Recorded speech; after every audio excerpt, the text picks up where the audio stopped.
안녕하세요. DDR 부동산연구원의 서영창입니다. 이번 시간은 관광농원의 인허가 절차 및 사업성 검토를 해보도록 하겠습니다.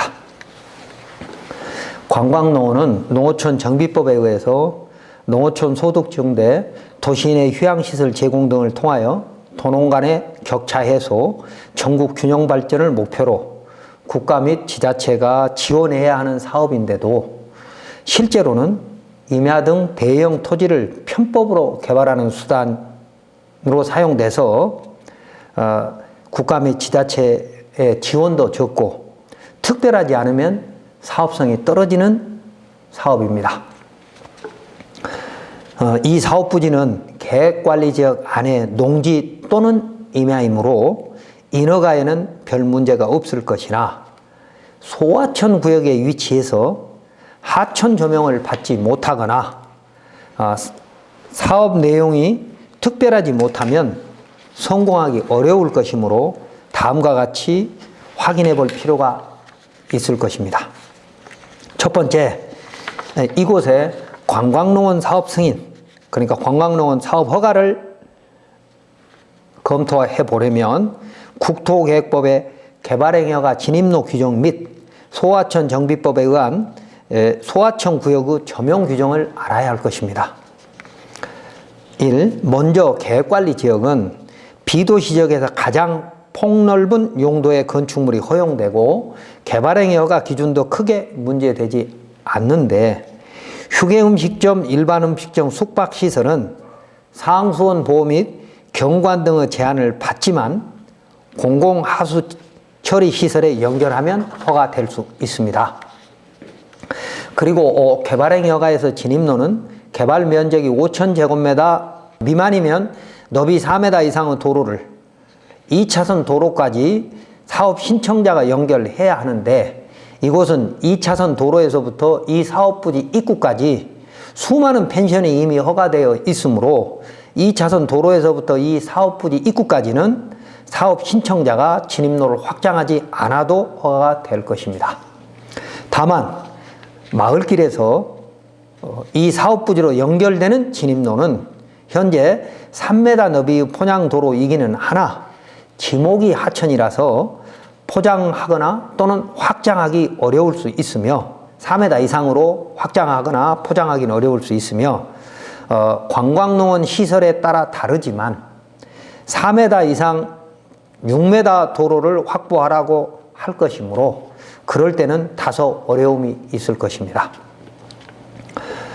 또한 소하천 구역의 현황 도로를 따라 사업부지 안쪽으로 연결되는 도로를 보면 소하천 구역을 통과하게 되는데 현재는 이곳에 흉관을 묻어서 농지로 통행하고 있어 이 현황 도로는 개발행위허가의 진입로로 인정받기 어려울 수도 있고 그 이후에는 지목이 도로인 국토부 소유의 포장도로가 계속되어 있어 그나마 다행입니다. 자, 소하천 정비법의 소하천 구역 및 소하천 예정지는 관광농원 사업 면적에 포함될 수 없고 그러니까 여기는 보면 지목은 하천이지만 하천 구역의 경계가 지목과 많이 다릅니다. 그러니까 지목이 하천이라 하더라도 하천 구역 밖에 있는 그래서 실제로 농지로 사용하고 있는 그런 부분들이 많이 있는데 그런 토지는 사업 면적에 포함될 수 없고 진입로를 개설하기 위해서는 소하천 조명 허가를 받아 소형 교량을 설치해야 될 곳도 있으며 소하천 구역 및 인접 토지를 경비해야 할 곳도 있으므로 먼저 허가청에 행정계획 및 점령허가 기준을 알아보아야 할 것입니다. 여기서 허가청의 행정계획이란 소하천 정비 기본계획을 말합니다. 그리고 하천 조명허가 기준 등을 알아봐야 되는데 이 사업부지의 맨 안쪽에 그러니까 마을길에서부터 사업부지를 지나서 저 맨 안쪽에 두 필지의 대지가 있습니다. 지목은 대이고 그러므로 이 대지의 조성 및 지목 변경 근거를 찾아가면 이 사업부지에 연결되는 내부 도로 지목은 도로이고 국토부 소유인 옛날 마을길들이 있는 거죠. 포장된. 그런데 중간중간이 끊어져 있어서 사유지도 있고 소하천 구역도 있고 그러니까 그런 부분들을 어떻게 연결하느냐가 이제 관건이죠. 다음에 두 번째로는 사업 면적, 관광 농원 사업 면적에 따라 추가될 수 있는 각종 환경허가는 임야는 개발 면적이 5,000제곱미터 이상이면 자연재해대책법의 사전재해영향성 검토 대상이나 이곳은 농지이므로 해당되지 않고 계획관리지역에서 10,000제곱미터 이상이면 사전환경성 검토 대상이 되므로 소규모 환경영향평가 대상이 되므로 사업면적을 10,000제곱미터 미만인 3,000평 이하로 하게 되면 이런 환경허가는 별도로 받지 않아도 될 것입니다. 예를 들어서 임야에서 사업면적이 3,000평 이상으로 개발하면 두 가지 환경 허가를 받아야 되는데 그 비용도 상당하고 기간도 3개월에서 5개월이 추가될 수 있습니다. 비용도 뭐 3,000에서 4,5,000 갈 수도 있고요. 관광농원 내에 설치되는 시설에 따라 면적을 축소하는 것도 고려해야 할 것입니다. 그리고 농지를 전용하여 관광농원을 설치하려는 경우 농지전용 부담금은 일반 농지라는 것은 농업진흥지역 밖을 말합니다. 일반 농지는 100% 감면되고 농업진흥지역은 50%만 감면됩니다. 그리고 사업승인 용역 비용은 평당 10,000원 내외이나 소하천 점용 및 정비 그리고 관광농원 사업 컨설팅 등은 별도의 비용이 추가될 수 있습니다. 다음 세 번째, 관광농원 내에 설치하고자 하는 시설에 대한 사업성 검토입니다. 관광농원이란 농업인에게만 허용되는 사업이므로 농업인 또는 농업법인만 사업할 수 있어 현지 농업인이 되는 조건을 먼저 갖추어야 하는데 관광농원 사업에서 의무적으로 설치해야 되는 시설은 2,000제곱미터 이상의 영농체험시설이고 지역 특산물을 판매하는 소매점에서는 웬만한 영업은 모두 가능합니다. 그래서 건축물을 짓지 않는다면 거기에서 음식물을 팔아도 될 수 있다는 것이죠.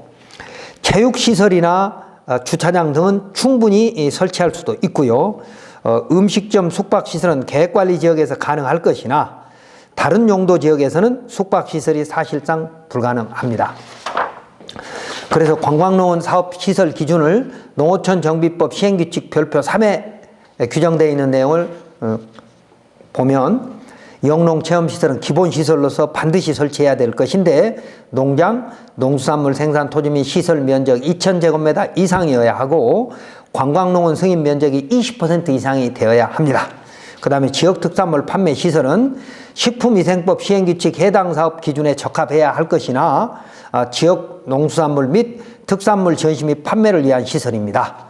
그 다음에 체육시설은 요트장, 조정장, 카트장, 수영장, 체육도장 등 영업시설이 되는 것이고 휴양시설은 원두막이나 낚시터 등 이용객에게 휴식을 제공할 수 있는 시설입니다. 숙박시설은 되지 못하는 것이죠.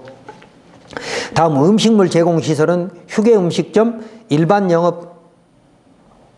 음식점 영업, 제과점 영업 등의 영업시설을 말하는 것인데 이것도 계획관리지역 외에는 원칙적으로 안 되는 것이고 식품위생법 시행규칙 해당 시설의 기준에 맞아야 할 것입니다. 그래서 나머지 관광농원 사업 운영에 필요한 시설은 농식품부 장관의 기준에 적합하면 그러니까 법에 명확히 국토계획법에 의해서 계획관리지역 또는 생산관리지역에는 이러이러한 걸 할 수 없다라고 명확하게 규정되어 있지 않은 애매한 부분에 있어서는 농식품부에서 가급적이면 허용해 줄 수 있도록 해석하겠다라고 되어 있습니다.